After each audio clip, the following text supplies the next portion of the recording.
So, so today guys, tara guys.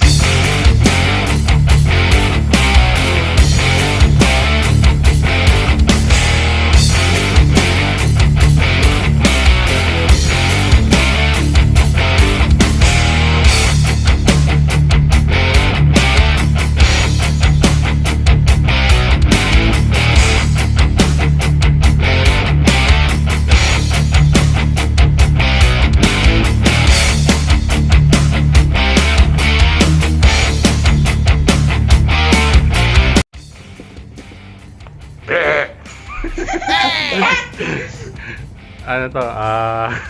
So today guys, ituturo ko sa inyo yung paggawa ng hummus. Isa to sa mga Arabic pizza. And tuturo ko yung base niya, base recipe niya. And then yung mga variation siguro sa sunod na lang. Itong hummus na to is way back 3,500 years ago. Nabanggit na rin to sa Biblia natin. And kiniklaim to ng Palestine, Israel, mga Greeks, Egypt, and ano pa ba? Syrian and Lebanese. Pero napakarami, maraming nagkiklaim na itong origin niya. Pero wala pang talagang clear kung kanino talaga nang galing. So today tuturo ko sa inyo yung base recipe niya muna. And then siguro sa mga next videos na yung mga variations. And that's all. Tara! So here's our chickpeas guys. It's a dried chickpeas or garbanzos. I-wash lang natin siya. And then rinse for 3 times, 5 times. Depends on you. And then, eto na yung kinalabasan niya after 8 hours. Sinok ko lang siya sa water. So tumaba na siya at medyo lumambot ng konti. And automatic magpipil na rin yung ibang skin yan. Then strain and rinse uli natin siya. Banlawan uli natin. Wash again. Kasi may mga ano yan, mga uneven smell. Yung mga, may maamoy ka dyan na ano, yung iba kasi maarte. So kailangan banlawan natin maigi. Yan, isang kamay lang gamit ko kasi wala akong camera holder. Yan, makikita niyo yung skin niya, nagpi-peel off na rin siyang kusa.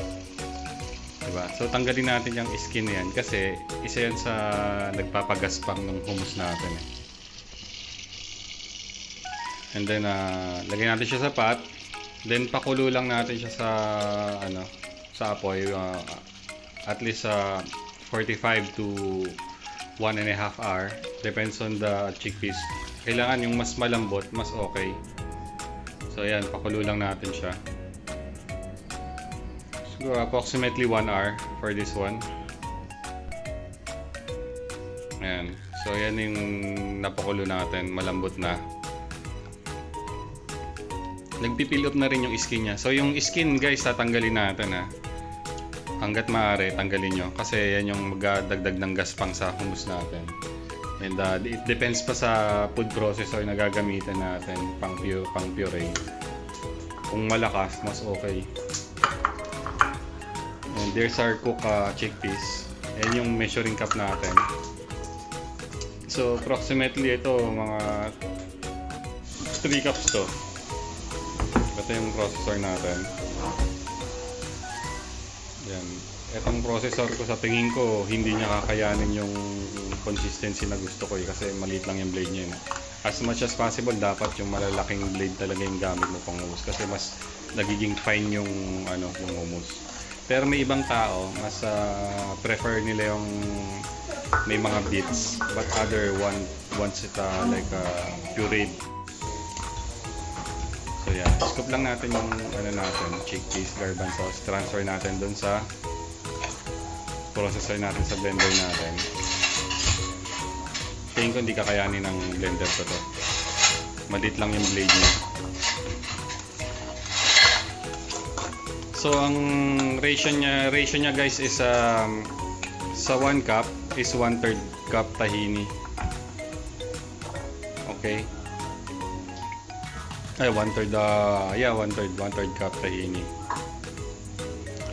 If you want to, if you want more stronger na, flavor ng tahini, pwede mong gawing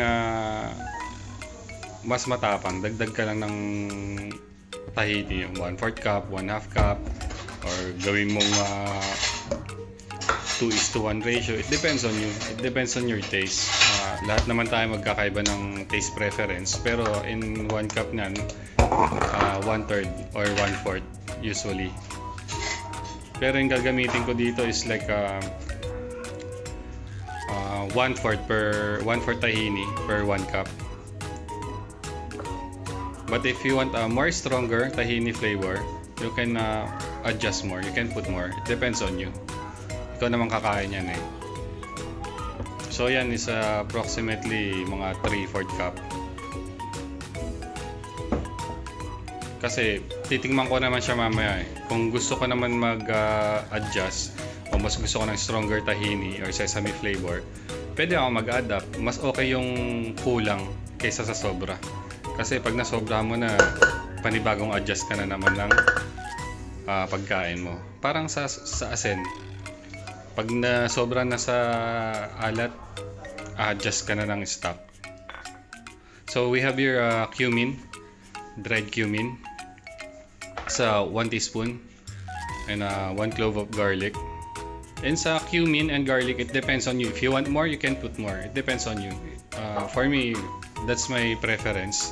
So at least 1 teaspoon and 1 garlic. But some people, they use more garlic. Pero masyadong matapang rin kasi yung garlic, kaya control lang din. Kaya nga guys, mas prefer ko yung kulang yung matabang yung pagkain in final touch kaysa yung mag-a-adjust ako pag tumapang. Nuggets nyo. So pag matabang yung pagkain, pwede ka pa mag-adjust ng salt.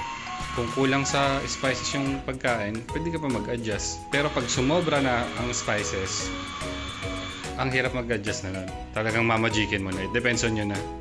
So, blend lang natin to guys. Nilagyan ko na rin siya ng olive oil. And then yung measurement, ilalagay ko sa description box or itatype ko na lang dito mamaya sa editing. So, nilagay natin dyan is salt, cumin, water, and oil. Olive oil. As much as possible, olive oil, yung virgin olive oil, mas okay yun. And then sa paggawa naman ng ibang tao, inemulsify lang nila yon, dahan-dahan nila nilalagay. Ako kasi tinatanggal pa tong yung cover ko.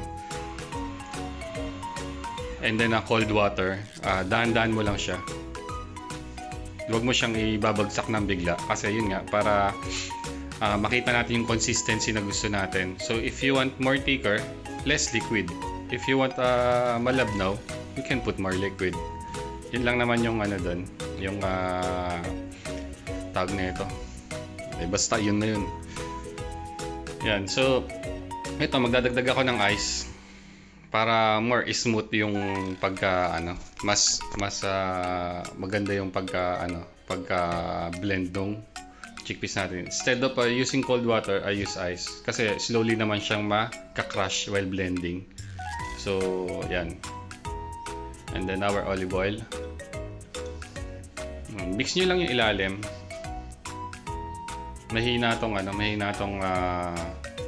blender ko. Hindi niya kaya yung chickpea. So kung meron kayong mas malalaking blade, much better, mas taas na watts. Yun, mas okay yun. So medyo thick siya because kinokontrol ko yung liquid. Dahan-dahan ko siyang nilalagay hanggang sa makita ko na yung consistency na hinahabol ko.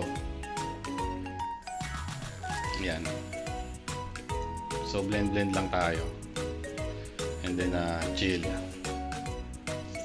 So yan guys, nakikita nyo, dahan-dahan lang ako nag-add ng water.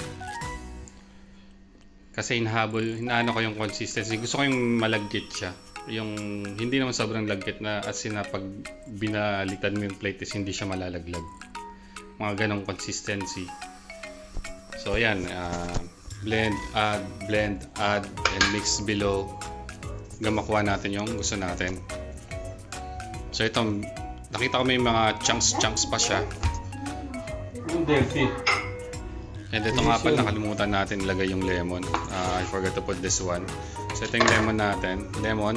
One lemon for this recipe. But if you want more na asim, you can add more. It depends on you. Or if you don't have the lemon, you can use calamansi or you can use daya, pero magkakaroon ng konting difference lang sa lasa, pero almost the same pa rin yan.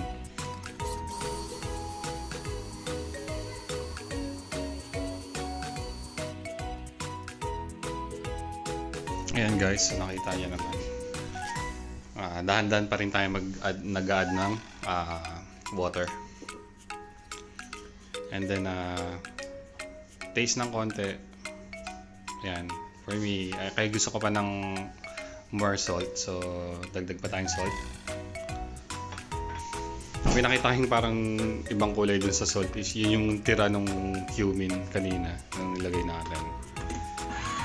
And then blend tayo, blend and check consistency and add liquid, and then blend uli, check consistency, add liquid. Ganun lang naman, paulit-ulit lang yung process hanggang sa makuha natin yung thickness na gusto natin.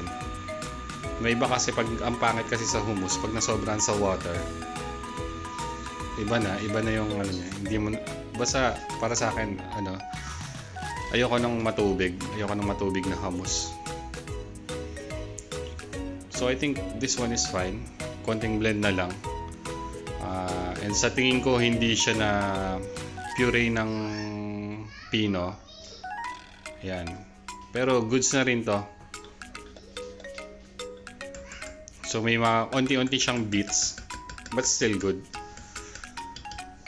Dalawang klase lang naman yan eh. It's either with bits or puree. Parang potato, mashed potato.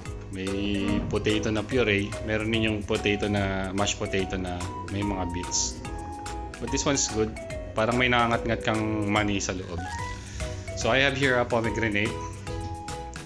Yan, pomegranate fruit. Yan, sarap to. Patikin nga. Yan. So ito guys, nag-plate na tayo. I just put some leftover chickpeas na buo. Tapos olive oil. Drizzle lang ang olive oil. Then I add some sweet paprika and some cumin powder ulit. So yan, done na. With cucumber on the middle. Kung may parsley ako, okay rin sana. Wala akong parsley, wala ako naman sa market. Lang nasa bahay ngayon. So, hope you like this video and sana may natutunan kayo kahit paano. Kahit lang kakwenta-kwenta tong video ako. Ayan. Kakanda pa. So, gawa na guys. Ayan. Saktong-sakto yun sa mga nag-dieta. Yung mga ayan, ay tumaba. Yung mga health conscious. Okay na okay to, chickpeas yung hummus natin. So yan, and last clip na lang tayo ulit, outro.